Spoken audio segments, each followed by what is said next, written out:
Endi maslahat qilayotganmish qizlarning o'rtaq maslahati nima deysangiz, hammasi men muhabbatimda ayrilib ketgan 3-4 yil bo'lsa-mu, uni faqat unutib ketarmidim. Shuningdan boshqasi meni baxtli qilolmaydi. Shuningdan ayrilib kelib, men tugishib ketdim, vayron bo'lib ketdim, o'zimni tashlab ketdim, hattoki yashig'im kelmadi. Eng ig'ri u odamda yaqinda to'y qildi. Men endi yashaydigan hech qanday kuch-qudratim qolmadi. Men zot qanday qilsam bo'lar? Mushunday maslahatchi. Amaliyotda bularningki chin eslog'ini nima deysiniz? Bu hargiz muhabbat emas. Bu nima? Bu jahillik. Chunki faqat jahilliklikim bir odamni bo'libmi bir qiz bolani yaralandirdi qarab. Muhabbat o bir odamni yaralandırmaydı. Onun texmi kuch, texmi quvvat berdi-chu. Emsa bu muhabbat bilan jahillikni zodi qanday farqlandiramiz? Bu ikkisini ko'pincha vaqtida yaxshi ayirolmaydi-chu, ansiz holatda. Chunki bek o'xshaydi bir-biriga. Qo'shmoq bu ikkisi. Muhabbat parlaq beshga, jahillik zulmat beshga o'xshaydi-chu. Filos besh bilan minus besh bunday farqi bor bu ikkisining-chu.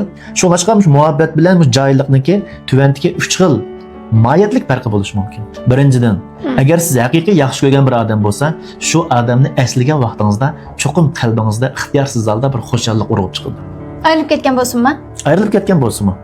Ayrilib ketgan vaqtda to'y qilib bo'lgan bo'lsinmi? Qalbingizdan bir xil baxtning hidi urib chiqadi-chu. Ajab muhabbat ishib ekanman debman. Chunki sizningki hayotingizning shu qismi nihoyat baxtlik, nihoyat xotirjam, nihoyat lazzatli, ta'mlik o'tgan. Siz hayatınızın şu kısmını baka ötküzüp etmeginiz, mushundaq güzel hikaye qismatlar bilan to'shqizib olganligingiz uchun siz xo'shal. Demak, bu yerda muhabbatning mayiti nima bo'ladi bu yerda? Minnatdorlik. Agar jahillik bo'lsa, siz burunqi muhabbatingizni eslagan amallikin darg'azabga keladigan, achchig'ingiz keladigan, sizni bir xil aldigandek, sizni bir xil bo'zak qilgandek, sizni ayrilib ketili degan vaqtidagi chiroyi, ko'zning nurlari, rahimsizligi burilib ketgan vaqtidagi shu dumbisning simoyisi qayta esingizdan ko'tarilib ketmaychi. Shu ham bu fan qilaverdi meningizda. Sizda bir xil xo'rliq, bir xil bo'zak bo'lgan, bir xil tashlangan, bir xil vayron bo'lgan to'yga chirmib oladi. Bu jahillikning alomati. Chunki siz uni haqiqiy yaxshi ko'rganda, siz uningki mustaqil, ayrim bir insonligini, o'ziningki baxtli bo'lishga arziydigan bir odamligini biladingiz. Shuningcha, u sizda ayrilib ketib, boshqa yerda baxtli bo'lgan taqdirdami? Bu shu baxtli bo'lgan bo'ladi zodi. Mandaq bir xil istoy bo'ladi. Lekin ma jahillikning mayiti nima desangiz? Occupation. Canyo. İgellib elish-chu bu. Uni mulkka o'xshash. Bu asli meninkida bu. Bu Mehmet asli mening adamimda. Bu nima deb xalqning yoniga ketdi, xalqni baxtli qildi. Yoki bo'lmasa, bu patam asli mening xotinimda. Lekin bu mening xizmatimni qilmay, meni baxtli qilmay, xalqning yoniga ketdi. Bu nima deb mening yonimda turmaydi, nima deb meni baxtli qiladigan yerda turmaydi bu. Nimishqa degan savol kallangizni chirib oladi. Demak, jahillik bu yerda siz xalqning mustaqil bir odam ekanligini e'tirof qilmay, u meningki bir mol mulkimda deb, meni xizmatchimda bu. Meni xizmatchimda deb dingvay qilib oldingiz. Boshdan ham xato. Ikkinchidan ondan siz o aldıq muhabbatingizdan ayrilib ketgandan keyin, mayli yaxshi ko'rgan bo'ling, mayli jahil bo'ling, ikkilisida bir mezgil tushkunlashib, bir mezgil ko'ngil yerim bo'ldi. Bu odamniki intayin normal bir hissiyot. Lekin yaxshi ko'rgan bo'lsangiz, siz uning mustaqil bir odamligini bildingiz, xalqning baxtga haqqi borligini bilasiz hamda haqqa o'xshash o'zingizningki baxtga haqqingiz bor bir odamligini bilasiz, oldingizga maqsiz. Bu hissiyotning ta'min etib bo'lib, minnatdor bo'lib bo'lgandan keyin yana davomli hayot safaringizga atlanasiz, yangi odamlar bilan tanishasiz, shu odamni yana davomli yaxshi ko'ra olasiz, yana davomli o'zingizning baxtli bo'lgan haqqingiz uchun kurash qila olasiz degan gap. Bu muhabbatningki davomi.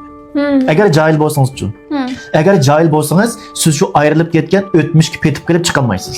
Nemishqa degan chambarning ichidan chiqib qololmay o'tirib oldi ba'zi bolalar. Bu nemishqa, pinshima. Nima uchun? Mushu azlik baxtli bo'lib ketdi. Nima uchun? Mushu patam meni tashvib etib, yana qo'rqmay kulib, yeyib yashay oladi. Nima haqqi bor uning? Nima haqqi bor? Baxtda buning. Men yerda necha yil yig'lab, maqomni yiqitib, kechami kunduz shu uxlamay tong atqizdim. Bu nima uchun? Baxtlik bo'lishga qanday petindi bu? Nima haddi buni? Uni kim qo'ydi? Mushu nemishqa veshima, pinshima degan savol, mush savolga qalis javob deb bo'lanmay bu. O'tmishga petib kelib oldiga mangolmaydi. Bekorjular. Tushundingizmi? To'g'ri. Bu Cahillik. Bunun aldığı manganmaydı, hem aldığı mangıdekme energiyası yok. Bu ben xorab ketdi. Bu erişemegen sıra aldığı muhabbetin tıllıgan sıra o aldığı muhabbeti bununki tasavvurda şunca mükemmelleşip şunca yüksek bir yerga chiqib ketdi. Bununki aldığı muhabbeti aş haqiqiy aldığı muhabbet emas, balkim o'zining xayolidagi bir mukammal egiz obraz bo'lib qoldi. Shunga bundan keyin uchirgan konkretniy bir odamlarni o'zining xayolidagi yolg'on aldığı muhabbetlerini seliştirip bu yeni muhabbetini başlayalım. Qanday qilsa aniq to'g'ri kelmayotgandek bir xil. Bu turib qoladi. Boshqa bir odamni yaxshi ko'rmaydi. Bu shuning bilan bu dunyo odamda men bunda yashab o'tib ketadigan o'xshaymi deydi. Dunyo adolatsizga qaqshab yig'lab yuraydi. Amaliyotda bu mana jahillik tutib ketdi buncha. Hamda eng oxirgi hamda eng ro'shan farqi. Siz yaxshi ko'rgan shu odamniki baxtli bo'lganini anglasangiz, xo'shal bo'lib ketsiz, baxtlisiz. Chunki bir haqiqiy yaxshi ko'rgan odamga bir odam nafratlanmaydi. Uning yaxshi yerlam esida qoldi odamning. Nafratlanmaydi. Og'zi tillab qo'ygan bilan yana shunday baxtli bo'lganini anglaganda vizida bir xil qo'shib qolasiz. Ajab yaxshi deb. Lekin siz jahillik bilan shu buni kontrol qilib berim deb qolma deydigan baxtliyan odam keyin buniki baxtli bo'lganini anglasangiz bunga yo'lib cho'lib ketsiz.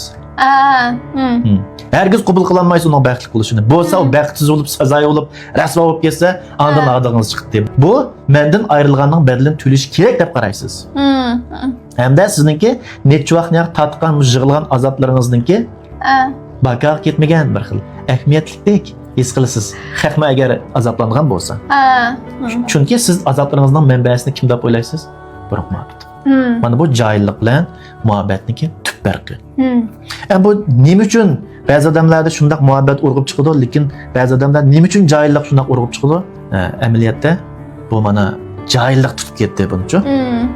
O'zi o ta'mlik muhabbatdan huzurlanish emas, o'zininki tashlanilgan, bo'zak uringan, aldangan, mishallar tutib ketib bordi buni. 10 yil yaxshi yurgan bo'lsa-mu, bir kun ayrilib ketilgan shu bir kundan chiqarmadi bu. Amaliyotda bu nereden chiqarmadi? O'zining jahilligidan. O'zining jahilligidan qalbimizdagi psixikalik jarohat tutib oldi. Shunga garchi biz hammamizningki yoshimiz 30 necha yosh bo'lsa-mu, ba'zilarimiz 5-6 yosh vaqtimizni turib qolgan. Ba'zilarimiz 10 necha yosh vaqtimiz turib qolgan. Ba'zi 80-90 kirib ketgan odamlarmi shunday kichik boladek cho'g'ilmagan. Shunga bir odamningki psixikalik yoshi, uning fiziologik yoshi bilan hech qanday